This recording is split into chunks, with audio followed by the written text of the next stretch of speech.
Zaporeak proiektuak 10 urte bete ditu Europara iristen diren errefuxiatuei janari duina ematen dien irabazi asmorik gabeko elkartea da. Azken urtean 10 milioi janari ematera iritsi dira.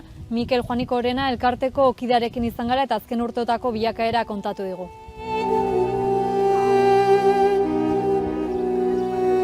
Guek hasi ginean 6 hilabete bakarrik antzako.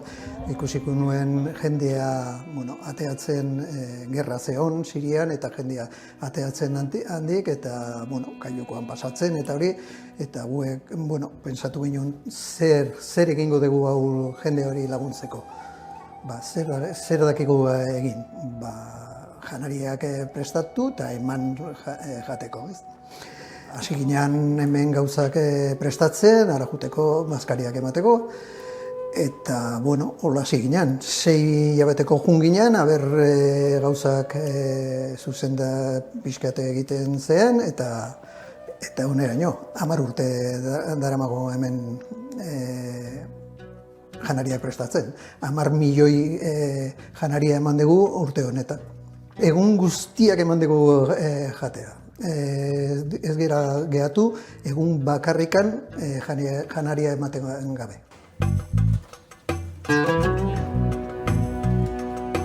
Guekan dakagu, ekipo bat dakagu, 5 errefuxiatuekin lan egiten dute sukaldian, egunero behaketa dute, eta gero 12 egunean hola, 3 bolondrasea bialtzen dugu gara.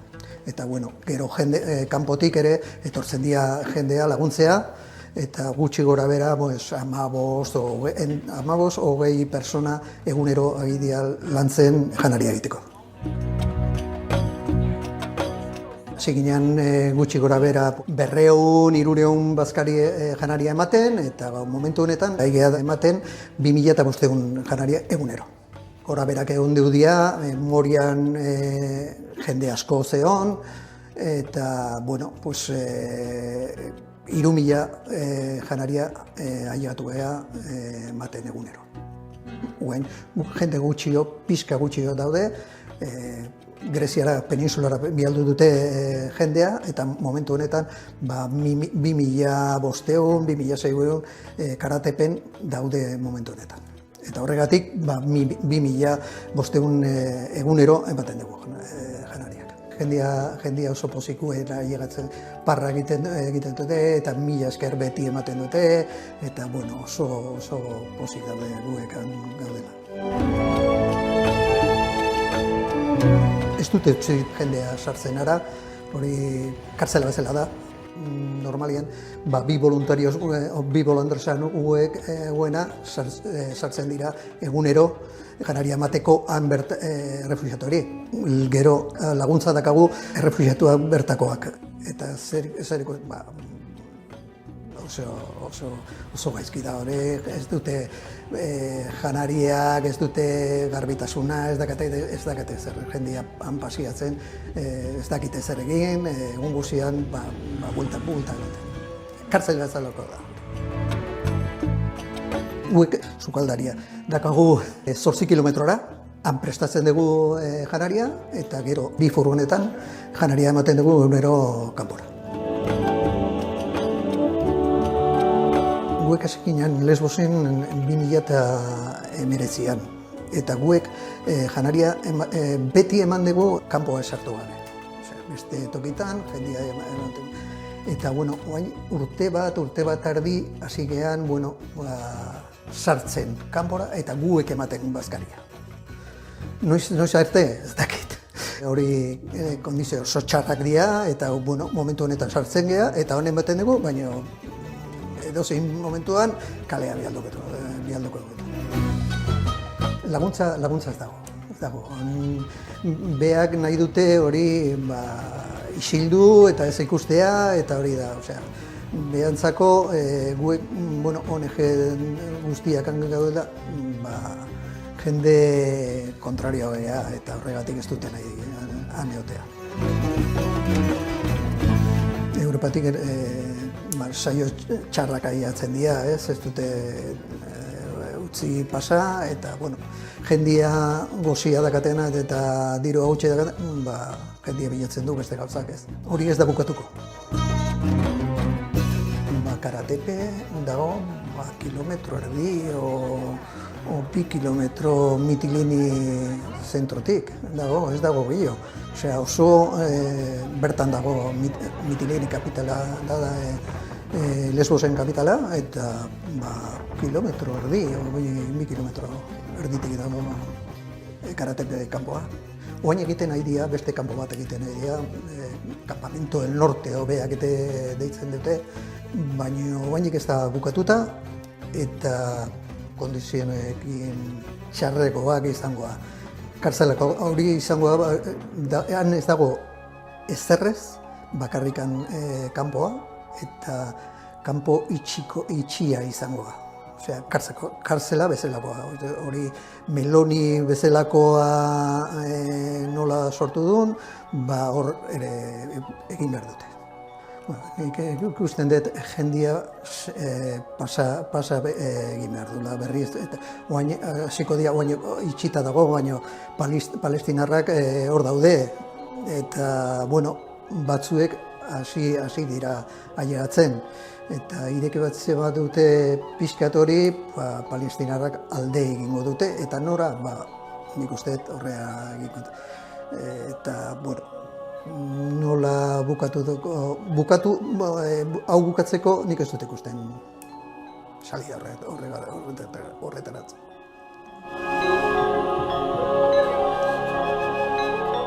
Zaporeak sortu zutenetik euskal gizartearen sostengua izan dute errefuxiatuen alde lana egiteko, edozeinek jar dezake bere aletxoa. Guek egiten dugu janari bilketa, egiten dugu Euskal Herri guztietan, dendetan eta egiten dugu, eta hola kolaboratu behar dugu. Guek hartzen dugu denak janaria hemen, eta gero kontainer batzuetan arabialtzen dugu, eta gero beste gauza badakagu sozio egiteko, eta jendian nahi duna sartzen dute, eta han erosten dugu ez janari sekoa hori ditzen duguna, arroza, pasta, eta han erosi behar dugu esnia, fruta eta hori gauza horiek, eta horretako dirua behar dugu. Deitzea egiten dugu, behar dugun gauzak, igual Donostian o beste herrietan egiten dugu deitu bat, jendea juteko, igual aste batean batzuetokitan egiten dugu, eta hori egiten dugu, eskatzen dugu arroza, pasta hori ara emateko. Martutenera ekartzen dugu, hor dakagu ibilketa, eta gero, esan duzu, kontaine batean, arabialtzen dira, sukaldean dago bilketa bat, eta jartzen da, eta egunero hartzeko, eta janaria egiteko.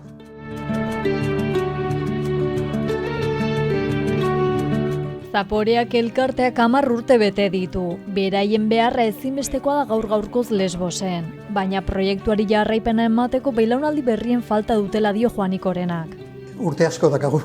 Hemen daude 7, 8, 10 pertsona hemen hau ematen, eta urte asko dago. Eta, aldaketa behar dugu, ez? Jende edade gutxiekin, beste bultzada emateko, baina, hori falta da, ez? Beste jendea etortzea, gurek pixkat lasaitzeko eta beste aldea joteko. Baina, ez dut ikusten, momentu honetan ez dut ikusten hori. Baina hori nahi nuke. Nik ez bakarrikan, guek danak. Hamarkada hau ospatzeko igande honetan Donostiako Intxaurrondoko Bernart Etxepare plazan egingo dute kosk egin kosk elkartasunari gastronomia eta elkartasun festa. Hori da emankos elkartasunari, hori egitut festa, jaia bat da Zaporeantzako, hor jungo geha voluntario denak eta jendea hor dagonak gurekin, tabernak eta etxeak ematen dute bere produktua gu esaltzeko, Eta, bueno, horrekin, diru ateratzen dira, pixka segitzeko horrekin, gure gauzak egiten dugun Lesboserekin. Eta jendea guztiari, buelta bat emateko, eta pintxoak jateko, eta ondo pasa, eta, bueno, diru ateratzen dugun, segitzeko pixkat.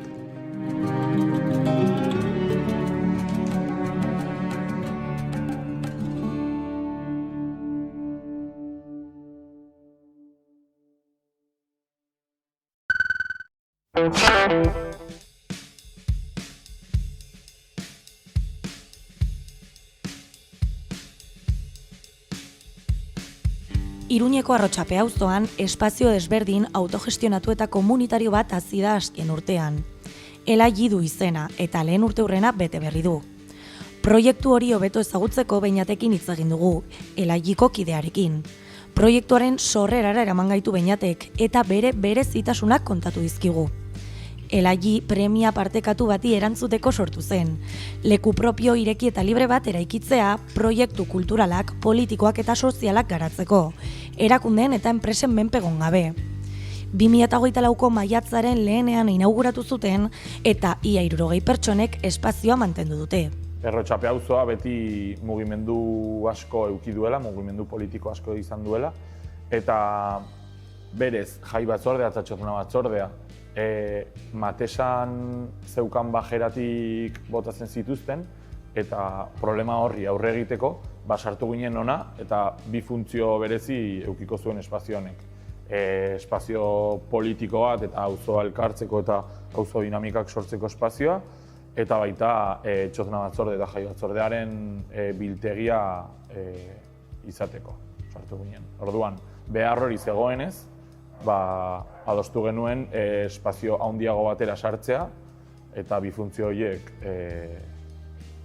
kudeatzea edo aurre egitea bi funtzio horiek. Izenak duen simbolismo berezia nabarmendu du Beñatek. Proiektu honek baditu 4 hildo, 4 marra edo ideologikoki. Bat da klase zapalkuntza, gero genero eta arraza zapalkuntza, eta gero euskararen sustapena baita. Orduan, ikusten genuen oso interesgarria Elai izena jartzea, zeren hemen ondoan 2016 urtean Polizia Nazionala impunitate osoz Elai indiaie geldiarazi zuen, identifikatu zuten, bera esan zuen ez zuela identifikatu nahi, eta azkenean lurrera bota zuten eta Estatu Batuetan George Floyd kasu ospetsu bat bezalako bat izan zen. Eta hori, bota ziren Polizia Nazional batzuk bere gainean, asfixiatu zuten azkenean eta txintxillan erail zuten. Orduan, 4 marra horietako edo hildo politiko horietako bat asko baita lantzeko eta komunitate senegaldarrarekin baita binkulu bat sortzeko eta beraiekin hitz eginda jarri izendatu genuen espazio hau, erabaki genuen Elai deitzea. Gunearen talde motorra 10 kidek osatzen dute. Hala ere, auzotarren parte hartzea geroz eta handiagoa dela aipatu du Beñatek. 5 proiektu nagusi egiten dituzte. Zango zen tienda gratis hilabete bakoitzaren azkenengo igandean egiten da.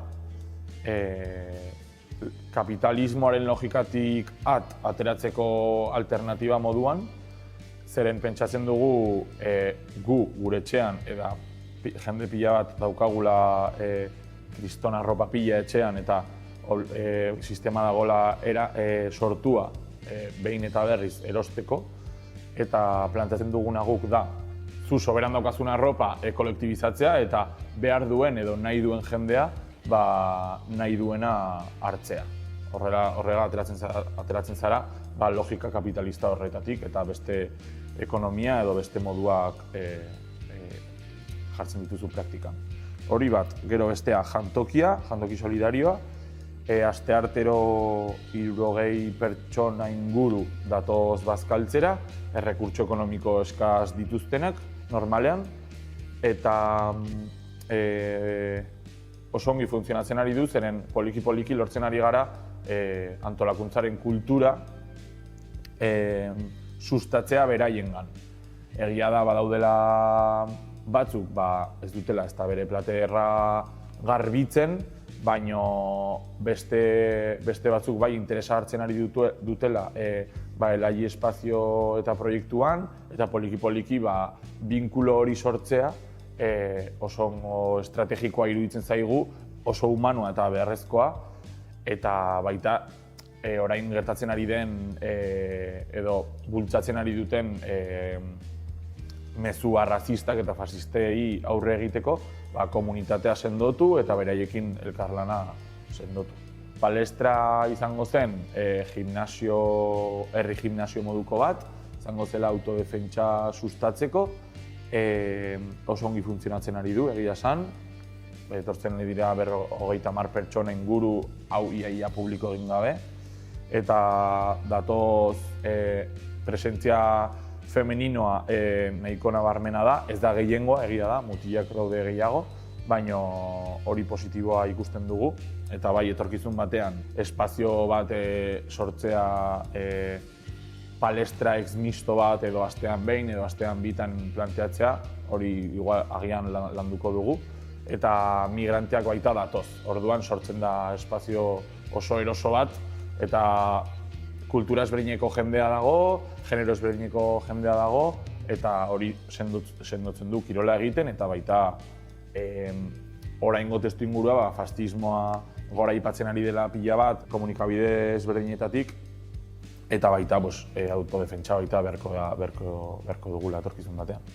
Eta azkena, azken biak, klaseak, euskara klasea eta gaztelera klasea. Proiektu hau bultzatu genuen, euskara klaseak dohainik eta auzoarentzat funtzionatzen ari duten nahiko ongi, bai egia esan hasieran pertsona gehiago etortzen ari zirela, orain pixka bat gutxiago, baina hurrengo kurtsoari begira jarraituko dugu proiektu honekin. Izango zirela astean bitan euskarazko benetazko irakasleak datozona lan militante bezala auzokidei euskara klaseak ematera. Eta gaztelera klaseak planteatu genituen migranteentzat, zeren ulertzen dugu egungo Iruña herrian ez baldin badakizu ez da gaztelera, lan esparruan edo etxebizitza esparruan edo bizitzaren edo izen esparrutan ninguneatu edo baldintzatu aldizute eta eraso edo oso gaizki zaindu edo ez dakit, horretarako gaztelera klaseak baita planteatu genituen. Eta azkenik, bizikleta tailerra, hori, etorri izan da pertsona bat kurtso bat ematera, kurtso bat edo proiektua aurrera ematera, bizikleta konpontzeko helburuarekin, bakoitza bere bizikleta eta ez joateko beti ekonomikoki gastu egitera bizikleta konpontzeko edo bakoitzak berea zaintzeko eta alternatiba hori emateko. Elaik auzoarekin izan duen harremana funtseskoa izan da. Sareak ehuntzea, ahotsak batzea eta ateak irekitzea bilatu duguneak. Gu planteatzen duguna da, izatea zentro de operaciones moduko bat, edo proiektuak aurrera eramateko zentro bat. Horretarako auzokideak hurbiltzen dira, proiektuetan parte hartzen dute, eta sistema honi alternatiba batzuk eskaintzeko, benetazko alternatibak eskaintzeko, nola laborategi bat izatea, Eta referentzialitate gehiago nahi dugu izan auzoan, baina bai poliki-poliki lortzen ari garela auzoan eta Iruña herria mailan. Lehen urteurrenaren ospakizunean aste osoko egitaraua prestatu zuten. Begi honez baloratu dukideak lehen urtea. Positiboa, nahiko positiboa. Poliki-poliki, militante berriak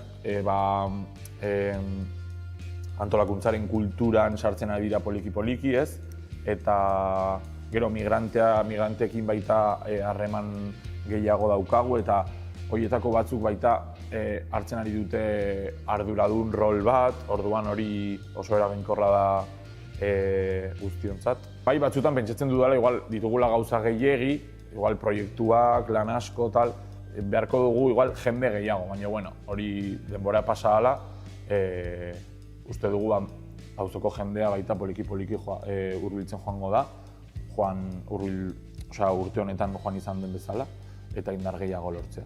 Errotxape auzoak horrelako guneak mantentzeko duen potentziala goraipatu du kideak. Hurbilean ez dakit, baina bai gustatuko litzaigukela sare komunitario bat egitea auzoan, eta auzo antolakuntzaren bidez askoz gehiago sortzea, ez? Hau bakarrik, hau izan da hasiera bakarrik, ez da, hasi gara ikuspuntu honekin, baina bai ikusten dugula Errotxapea daukala potentzialitate asko sortzeko alternatiba oso potenteak eta eraginkorrak auzokideentzat.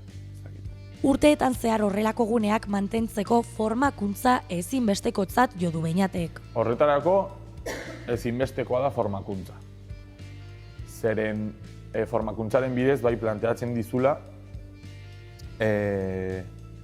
egiten ditugun gauzak planteatzea estrategia baten barnean eta perspektiba batekin, ez? Orain palestra edo jantokia daukagu, baino 5 urteri begira nola egongo gara, ez? Nola denok helmuga berdinera joatea. Hori oso garrantzitsua da. Zeren zentzua ematen egiten diogunari eta askoz politagoa bihurtzen du. Euskal Herria mailan gune autogestionatuek duten garrantzia azpimarratu du. Sistema kapitalistak bere, aparte krisialdiak, ziklikoak direla, auzo eta herrietan baldintzatu behar dira mekanismoak herri estrukturak egiteko, herri egiturak egiteko, sistema honetatik sistema hau suntsitzeko eta alternatiba realak sortzeko. Gu Errotxapean gaude, baina Bilbo aldean Txarraska gaztetxea dago, Sastraka eta beste batzuk, gero Iruña herrian dago Matalaz, dago Mendillorriko gazte mugimendua, Arrosadian baita ziurrenik sortuko dutela hau bezalako beste toki bat. Orduan, logika horretan, auzo eta herri bakoitzean herri egiturak sortzea, kontraboterea eskuratzeko. Beraz, kideek argi utzi dute, autogestioaren, antolaketaren eta elkarren laguntzaren aldeko apustua egiten jarraituko dute.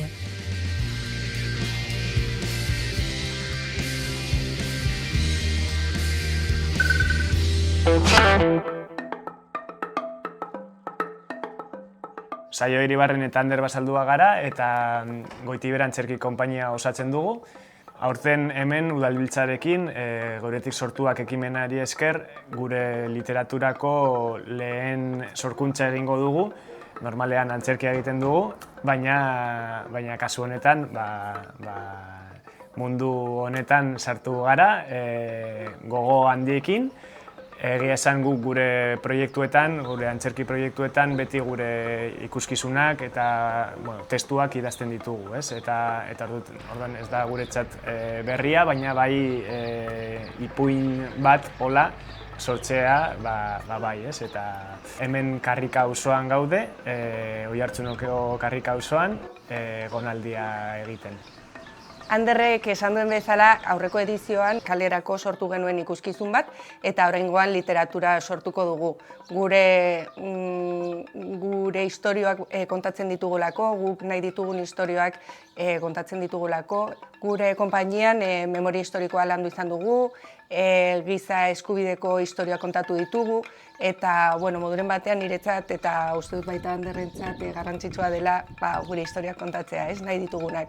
Horregatik literaturako atalean aurkeztu ginen eta animatu gara hona etortzera, Oiartzunera, eta hemengo jendearekin topatuko gara, beraien historiak entzuteko eta topaketa horietatik sortzen denetik istorio bat sortuko dugu, ez? Hori da gure ideia. Lehen esan dudan bezala memoria historikoa landu izan dugu eta guretzat garrantzitsua da iragana, eta ahoz-ahozko transmisioa, eta horregatik adineko jendeakin topatuko gara hemen, jubilatuekin, zaintzadiko proiektuko pertsonekin eta baita memoria historikoko talde batekin, adibidez. Gure ideia zen hutsean etortzea, ideiarik gabe, eta bertatik, sortzen denatik, elkarrizketetatik edo isiltasunetik testu bat sortzea. Ez da inoren istorioa kontatzea, baizik eta guztion istorioa kontatzea moduren batean, ez? Puzzle handi bat sortzea, istorio eta oroitzapen txikiekin, ez? Eta horrek eramaten nau pentsatzera proiektuaren izenean, ez? Oroituz dauka izena, eta hasieran pentsatu genuena izan zen adineko eta zaharrei espazioa ematea, ez? Askotan gizarteak espazioa kentzen dielako edo kintzen diegulako, pentsatzen dugulako ez dira horren ondo mugitzen, burua ez dabil horren ondo, ez? Hori igual kreentziak dira eta horrela, eta azkenean garrantzia ematea iruditzen zaigulako garrantzitsua. Nik uste dut helduentzako istorio bat izango dela, gazteak, helduak, ez dela umentzako istorio bat izango, baina bai beti pentsatzen dut naiz eta helduentzako izan beti umek entzun dezakete helduentzako istorioak, ez?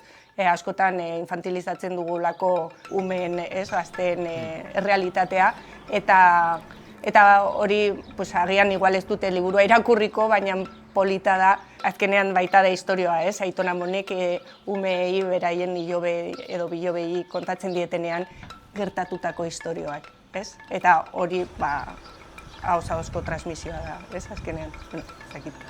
Naiz eta ipuin bat izan, ahozko transmisioan oso inarritua egongo da.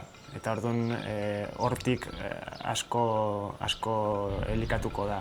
Orain Karrikauzoko aurreskola zaharrean gaude, azkenean guretzat simbolikoki oso berezia da hori, zen ganbarak memoriarekin zerbait dauka, ez?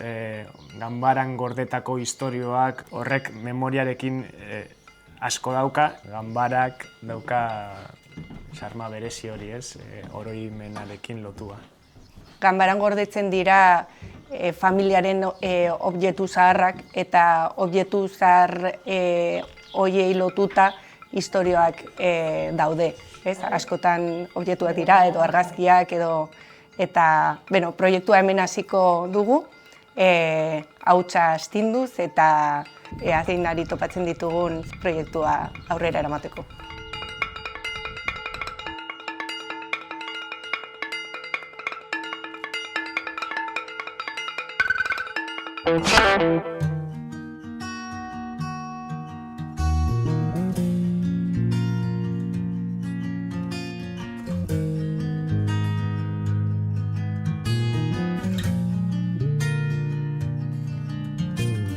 Ilunpean idazten, ea zerbait pizten den, aditenko begira eta ezin ikusi ezer. Kanpoko alda ezina, barruko alda gabe. Kanpoko alda ezina, barruko alda gabe. Italekin mintzatzen ohitu naiz, argiekin dantzatu baino lehen. Italekin mintzatzen ohitu naiz, argiekin dantzatu baino lehen. Nola bizi zara zu gabe zelan, maitatzeko gai zaren ezan, ezagutza zioteten zerten, zu ez bazara ezagutzen. Amatatzen badaidia, heldu zaite zure argira, zerbait ondeziratu, zu bezain diztiratu. Zerbait ondeziratu, zu bezain diztiratu. Bakea bersortu, irainaka aztu, arima berpiztu, gogoa goratu, egoera aldatu, jainkoan sinistu. Ez ezan ezin dut, lortu nahi baduzu, mesedez saiatu, zugan sinistu ezazu.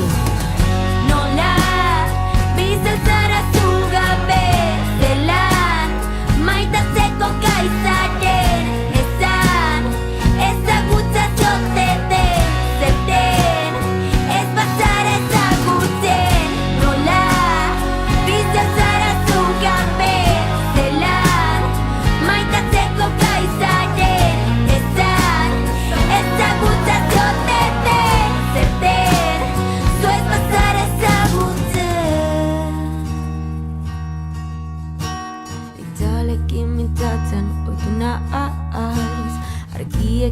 mintzatu, baino lehen. Itzalekin mintzatzen oitu naiz, argiekin dantzatu, baino lehen.